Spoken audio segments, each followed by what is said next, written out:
I made a video that I think is pretty helpful, and based on some of the comments, I think that reinforces it. Basically, I pointed out this Lumix feature, this switch on the back of the camera that lets you switch from autofocus to manual focus and back again, all with the flick of your thumb.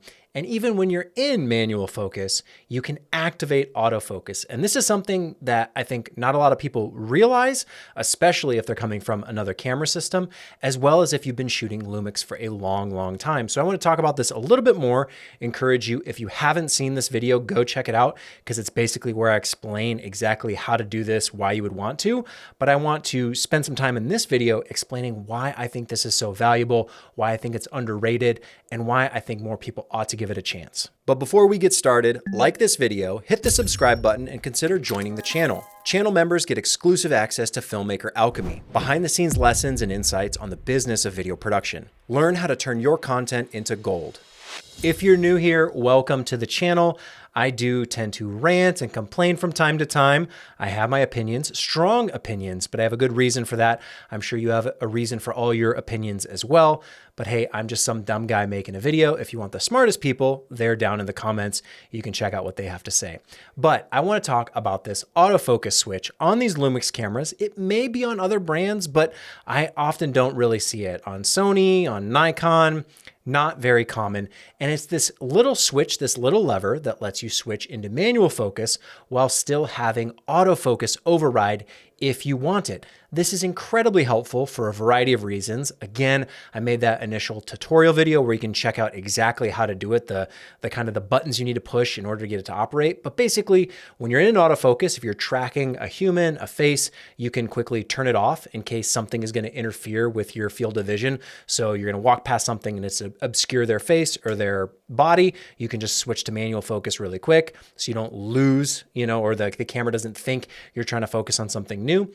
And the other reason might be is you want to be in manual focus and activate autofocus strategically, whether this is with an older camera that doesn't have phase detect, so it doesn't have all the fancy tracking, it doesn't have good continuous autofocus. You can still use autofocus on something like a GH5, have really good sharp in-focus images or footage using autofocus in the manual mode and kind of get the best of both worlds. So you're not relying 100% on continuous autofocus, but you're not forcing yourself to do it all manually either. It's a really neat trick, very, very nice to have, and why I'm hesitant to switch to any other camera as my main primary camera that doesn't have this lever, because there are lens combinations, lens buttons you can do to activate this. But I feel like whenever I'm touching the lens, I'm increasing the likelihood that I'm going to shake my shot and add that extra instability. So I prefer not to be flipping levers on the lens or pushing buttons on the lens while I'm shooting. You can definitely do it if you have a gentle touch. But beyond that, the reason I don't like relying on lens buttons or switches and I want it on the camera body is because if it's on the lens, I never really build up that muscle memory of where it's at.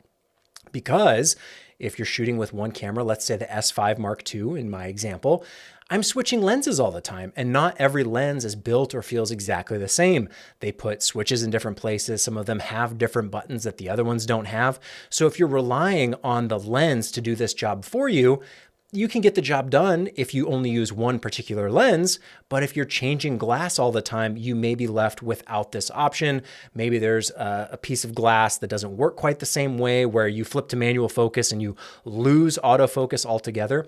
All the lenses are kind of different, and you never build up that muscle memory that I have now at this point with the camera body with this lever. So if you're wondering, or you're saying, well, can't you just do this other way? Yes, you can, but you lose that ability to just do it out of habit, out of instinct almost, which is what I've come to do now with these Lumix cameras. Once you get used to the camera body, it's always the same, regardless of what lens you're putting on there. So you can pretty reliably, and in almost every scenario, switch to manual focus, do your autofocus override, and you can keep the shoot going no matter what lens you like. So if you like something like the 28-45 from Sigma, which is a very fast full frame lens, 1.8, recent purchase that I made, that lens is very different feeling from something like the Sigma 16-28 or the 28-70 or any of the primes like an 85, or I have a 20 mil prime that I really, really like. That's an f1.4. They all are different sizes, different shapes, different weights. different buttons, different switches. I can switch between all those lenses and have the same autofocus control on the back of the camera because I'm not worried about what lens is on there. So that's one of the kind of, I don't know, subtle, hidden things where when you point out a feature and you say, hey, here's how I like to do it, and someone presents you with a, well, yeah, but like you can just do it this other way. Yes, sometimes, and sometimes it is a very even trade, apples for apples. But other times I'm saying, look at this switch. This is really helpful. Here's why. Here's the things you can do with it. And if your, I don't know, response to that is to do it a different way that introduces more problems, more variables, it's not an equal solution. I truly think that this switch is one of the most valuable things on these Lumix cameras because it gives me complete control over my autofocus in any scenario. So I can switch seamlessly, instinctually within milliseconds to manual focus and back to autofocus, get my face tracking, my human tracking, have that perfect continuous focus now that we have phase detect on these Lumix cameras, but then just as easily switch to manual focus, actually focus on the lens if I need to override it and do it the old school manual way, or use this autofocus button to get the benefits of autofocus while still being in manual mode. Super, super helpful. I think more people should know about this and use it to their advantage because it's one of those things where it's easy to put features and specs on a product page over on B&H or Amazon or Adorama or Walmart, wherever you like to buy your cameras or your equipment.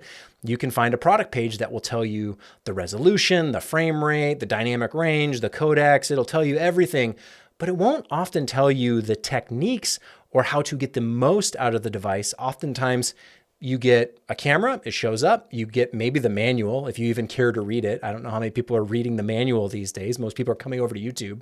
And most YouTubers will tell you the specs, the features, hey, this is the greatest thing ever. But very few people will tell you the techniques that they use to actually get the most out of the camera. And I don't think it's because anyone's like holding anything back or keeping it a secret. It's just, you almost take it for granted how we get used to shooting. There's plenty of people out there who have told me how they like to use the Nikon Z6 Mark III and what they do to, work around some of the quirks that I pointed out, and they do it a completely different way. But oftentimes we're not sharing this level of in the weeds information because it's so based on technique and personal preference and what you like to do versus what I like to do.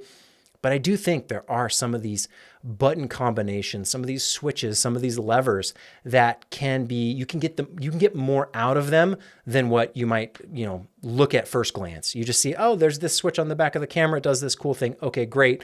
I don't need to worry about it because I don't need to do that thing. Not realizing how much you're sacrificing, how much it's maybe slowing you down, or how much it could be speeding you up to take advantage of these some of these things. And there's plenty that I don't even know myself, right? So check the comments. I'm sure people have told me, oh, do this, this, and this. I like to do it this way. Here's why. Very helpful to actually embrace some of those techniques that are beneficial for other people, because for me, the benefit of the hybrid is speed. It is efficiency. There are things I can do with these hybrid cameras that so on cinema cameras, they're bigger, they're boxier, they're slower, and that can be a benefit as well. So don't get me wrong when I'm saying I prefer hybrids or I like to get the most out of them with speed and efficiency. I'm not saying they're the best or they're the only solution, but for me, hybrids make a lot of sense compared to a more traditional cinema camera that you've got to spend time setting up on a tripod, intentionally getting shots at a much slower pace. That's fine. And you can actually get better looking footage that way, but you will be slower. And that's the trade-off. That's the sacrifice that gets made. Most of the time when you're looking at, oh, should I get this camera or this camera?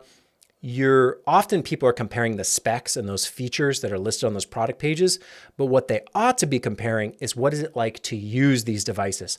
That's probably a better conversation to have because a cinema camera will allow you to operate at a certain speed and that can have its benefits, but a hybrid camera will let you operate at a different speed and that can have its benefits as well. For me, this autofocus switch on the back of these Lumix cameras is one of those time multipliers. Like I get so much more out of the camera because of this simple switch right there by my thumb that I'm able to move even faster than I would otherwise. So yeah, you can use a hybrid, kind of like a point and shoot, run and gun, quick, get shots, high, low. It doesn't take a whole lot of time, but you can amplify that further with some of these techniques like using this autofocus switch. There's probably plenty others that even I I kind of take for granted because it's just how I shoot.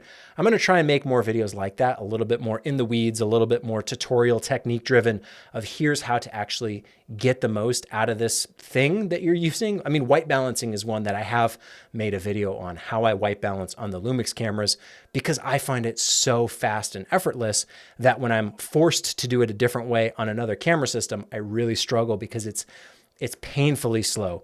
And I don't mean it takes an extra 5 minutes or 10 minutes. That would literally be, the slowest thing imaginable. No, I'm talking about the difference of milliseconds versus a couple seconds.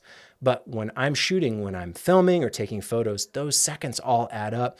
And every time I'm thinking of I just want this to be a little bit more effortless, a little bit more muscle memory, intuitive, easy to use. And so white balancing, I do the same way. There's lots of other stuff. I could probably get into video after video after video of all the things you can do with certain cameras, depending on how you like to shoot. But it really comes down to personal preference. And if you want to take the time to set up those tripod shots and have it really dialed in and really artistic, and your composition, you're kind of spending probably minutes, maybe and hours, maybe in some cases if you have a lot of lighting and talent to coordinate. But if you're just general purpose picking off shots, a tripod with a cinema camera or a broadcast camera, it's going to take you a little bit of time. Totally fine. You can actually get better looking shots that way. However, you can get a lot more shots doing the hybrid style and maybe not sacrifice anything in terms of artistic quality. Because at the end of the day, art's kind of subjective. We all have our opinions of what looks good. And there's some rules you can follow of what's good and what's bad. But there's also plenty of films and TV shows that break the rules and do it a completely different way. That's their own artsy, stylish way to do it. So I'm kind of rambling at this point, going off on a tangent, just talking about my thoughts in general. But spend the time, dig into this video. Maybe I'll even make a follow-up if I can, there's always the things I wish I would do better, right? Oh, the lighting's not perfect in this video. Oh, I wish I could see a little closer. Oh, it'd be a little bit more helpful if I dug in here and highlighted a certain point or said it a different way. So maybe I'll make a follow-up at some point, another kind of part 2 of how I do it. But at least for what it is and how you can operate with these Lumix cameras, just know that you can always switch between autofocus and manual focus on the fly. And even in manual focus, you still get autofocus control if you need it.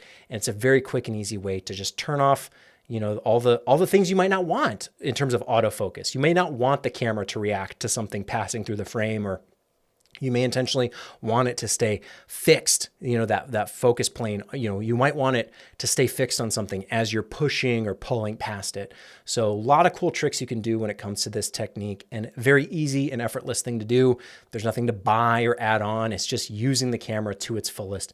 And one of my favorite ways to use the Lumix cameras, and one of the things I always miss whenever I pick up a camera that doesn't have this switch.